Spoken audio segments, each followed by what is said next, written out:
Alright, welcome back to another video. I am the Art of Uniwar, aka Spanky McCracken, aka Eric, and today I wanted to do a replay recap of KVK, Khraleans vs. Khraleans, of me, the Art of Uniwar versus Ncnr8. So, pre-game analysis, let's think about this. So, when you're in a mirror matchup, you need to find ways to gain value over your opponent. You're trying to get free damage, because the way that damage works in this game is when you hit somebody else, you're going to take damage back. There's obviously ways around that with like ranged units hitting a melee unit. And so one of the ways in KVK that you can gain an advantage is the Worm, the 550 credit siege unit. So generally what you want to see is you're going to have a mixture of Swarmers and Garudas, because that's going to give you map control. And then you're going to have your Worm as like the deterrent and also your kind of offensive cannon that allows you to extract a lot of value. So the Worm kind of counters the Garuda counters the Swarmer, and the Swarmer counters the Worm. It's kind of this like weird trifecta that we're going for. So with that in mind, I just want to jump right into this map. I believe it's 100 credits per base, but yeah, we'll see. Let's see how it plays out.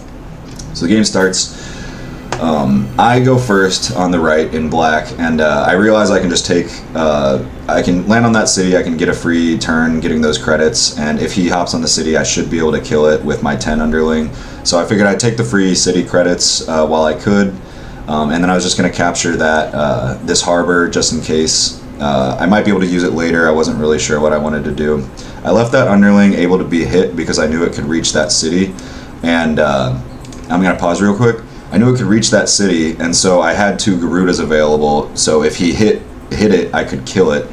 He had a really smart move of building a Worm to counter that. So I knew we were gonna trade Garuda for Garuda, but at this point I have 2 turns now where I've had cities.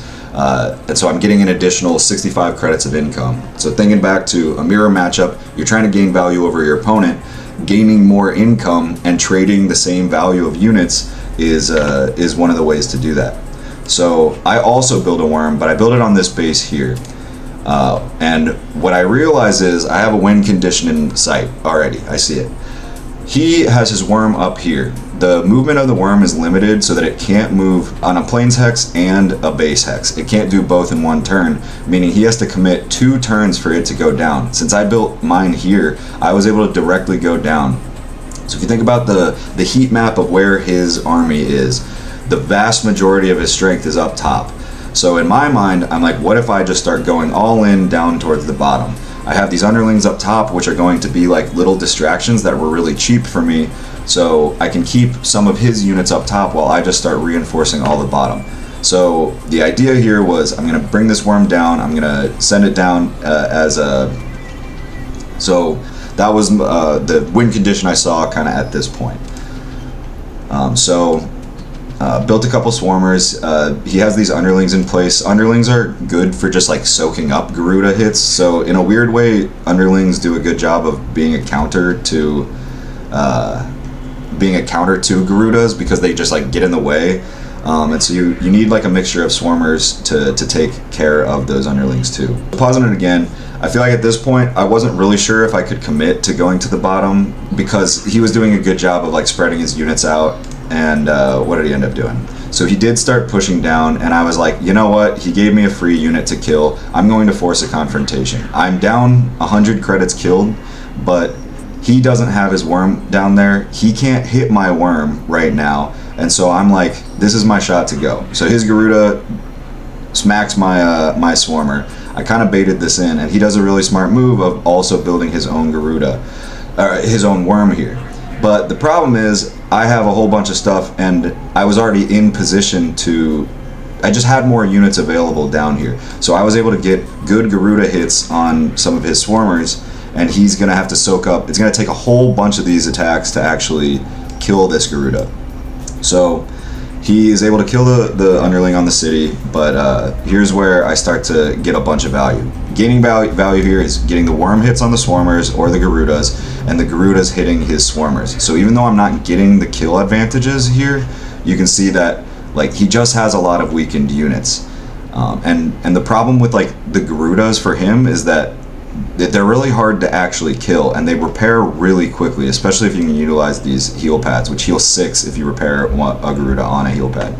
So I saw that I could kill the worm, and this is where I started to see these advantages. So again, I repaired this Garuda, and it's like, how is he actually going to kill it? He's going to have to commit some of his more powerful attacking units to do that, or a whole bunch of them. So he just sacrificed his Swarmer there.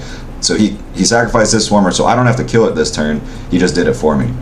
And again, I have this 8 HP Garuda, still going to trade really well with this 10 HP Swarmer. Oh, I decided that was even better. Boarflies are another option, but I don't really like them. They're okay on defense because they have 3 range, and you can gain value on both the Swarmers and the Garudas. But the problem is they're just not mobile enough.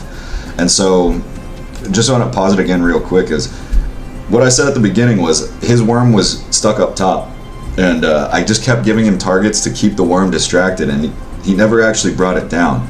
And another problem that he would have had to solve is if he didn't use it, he would have had to bring other units up there too.